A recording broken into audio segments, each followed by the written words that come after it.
كورته ناحيه اليسار يلعبها بشكل حلو. النخلي يهيئها للنخلي مره ثانيه وتتهيأ وتتكمل وضربه جزاء. ضربه جزاء على هجر، ضربه جزاء على هجر، وبدر النخلي يتسبب في الكره الماضيه بضربه جزاء على هجر. راح نشوف هجر في الدقائق الاخيره صعبه. شوف النخلي والله غير واضحه من هنا. راح نشوف الاعاده.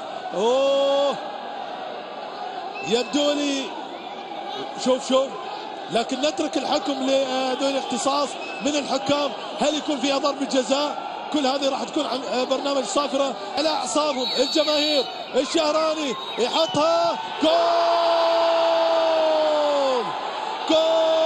اول للفتح، جول اول للشهراني، هدف للفتح، سجل اول اهدافه. يا سلام، فرحه فتحاويه هنا بالاحساء من الجماهير واللاعبين. وفتح الجبال يستمر مع الفتح الى منصه الجبال في سلم الدوري. شوف يا سلام، حطها على يمين حارس المرمى مصطفى ملائكه. اذا الشهراني الورقه الرابحه لفتح الجبال،